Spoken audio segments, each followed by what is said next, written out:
Alright, good day fight fans. Kasama natin ngayon si Rodel Mayol. Kamusta ka na, Rodel?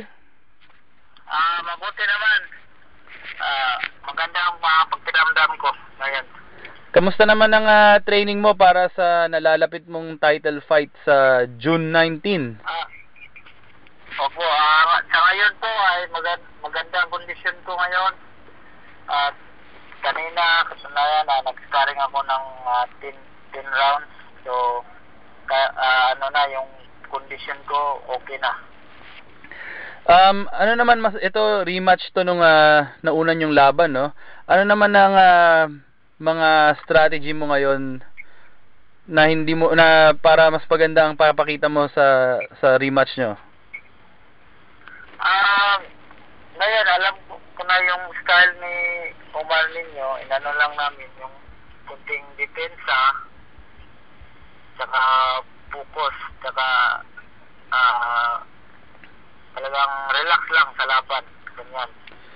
Mabalik nga tayo dun sa medyo controversial yung ano nyo, no? First fight nyo, no? Na natamaan ka ng low blow, tapos tinamaan ka pa ng isang suntok na hindi nakita ng referee at nagkaroon ng reversal sa ruling.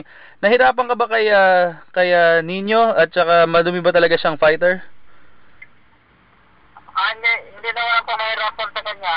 Ay kataon lang na siguro sa tingin ko frustrated siya kasi muntik na siyang natumba ng round 2 eh. Kaya kami mga boxer dapat pag ganyan, pag nakikita niya na talo siya nung round na yun, kaya babawiin siguro niya sa sa round na yun, round 3. Kaya na-frustrated siya na suntukin ako sa low blow, tapos hindi ko nakita yung niya, suntok niya, tapos yung narinig ko kasi yung referee nagsabi na stop, so inano na ako, tapos nasakit pa yung ko, yung kasi sirmaan ako, tapos na low blow, so ganun talaga.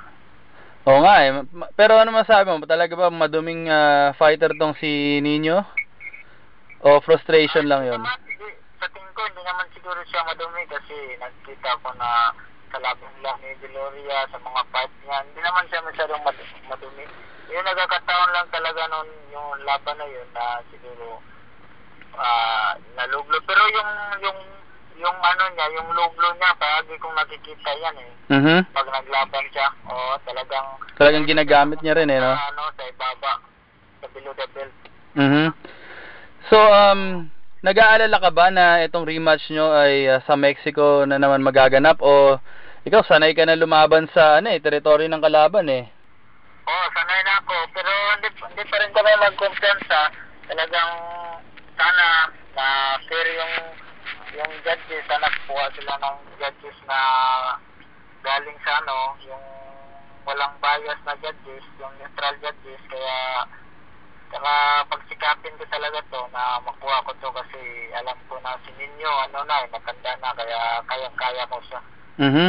Anong reaction mo naman? Medyo parang nagko-kumpiyansa ata to si Nino sa mga sinasabi niya sa media. Mayroon pa nga siyang sinasabi na baka daw tatalunin ka niya ng malaking margin o kaya ina-knockout ka daw niya. Ano naman reaction mo dito?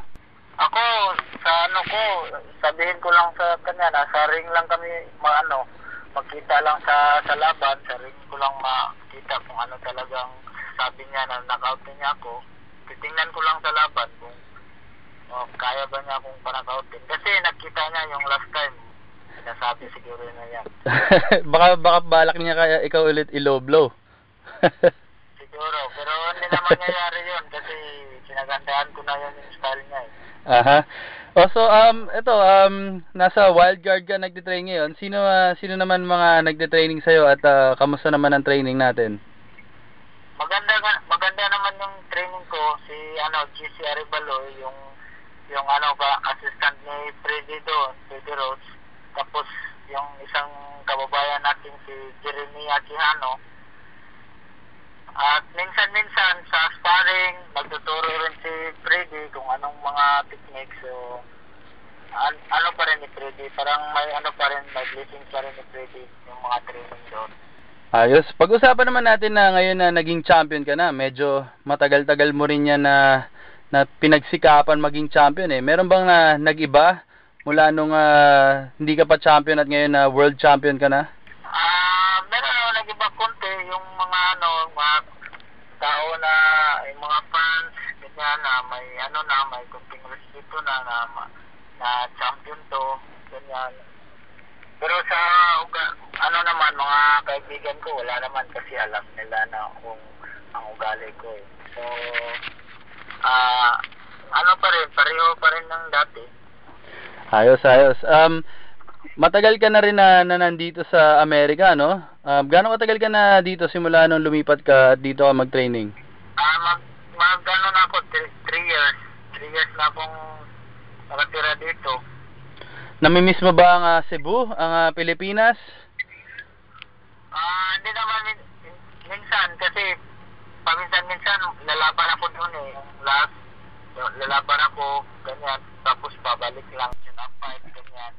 Nahirapan ka ba mag-adjust sa Amerika nung lumipat ka dito? Dahil sigurado marami ding ibang mga fighter dyan sa Pilipinas na nangangarap makapunta dito sa Amerika at gawin ang ginawa mo.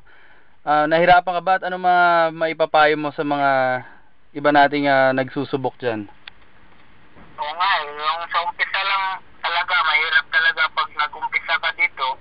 Kailangan mo talaga tibayan ng loob, tapos yung pagsisikap para makamit mo talaga kung anong gusto mo sa buhay mo.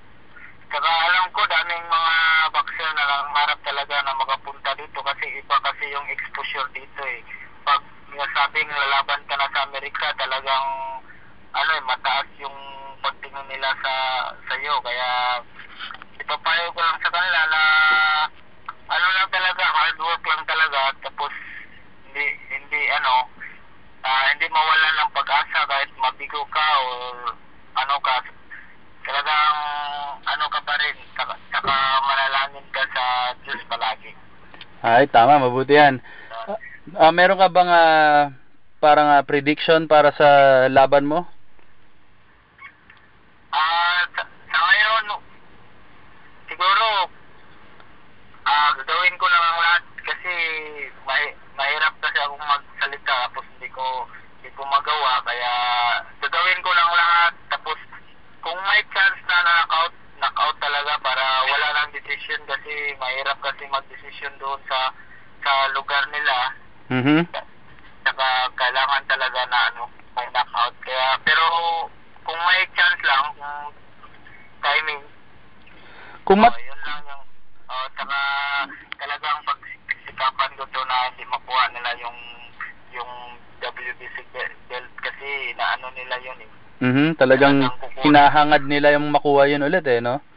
Kasi sa kanila yun galing, tapos siguro hindi pa nila matanggap na mapunta sa iba, kaya sila talagang pipilitin nila na kunin. At saka yung nickname mo kasi sa kanila, Little Pacquiao eh. Parang tawag na nga ako nila doon na Pacquiao ito. Oo nga eh. Kaya hindi nila natalo si Pacquiao eh. Parang sa yata gusto gumante eh. Oo nga eh. Ay na nila si Pacquiao, talagang sino daw ang kalaban, Pacquiao daw sila. Ayos yan. So sabihin natin na matalo mo si Nino. Ano naman ang balak mo pagkatapos yan? Gusto mo ba ulit makalaban si Calderon? Sa balak namin yung matapos ninyo, yung si Gura, yun ang nila sa FP promotion, kaya sikapan ko itong mabuti, i-unify yung mga belt, no? Yeah, oo. Ayos. Sige, bago tayo magtapos, ano naman mensahe mo sa mga fans mo, sa mga kaibigan mo, at saka mga taga-suporta mo? Nagpapasalamat lang ako sa mga fans na talagang patuloy pagsuporta nila, saka sa mga press. Sana hindi sila mawala ng pagsuporta sa aming mga boxing heroes, dahil para sa ating lahat to, para sa ating karangalan ng ating bansa. Okay, salamat Rodel at good luck lang sa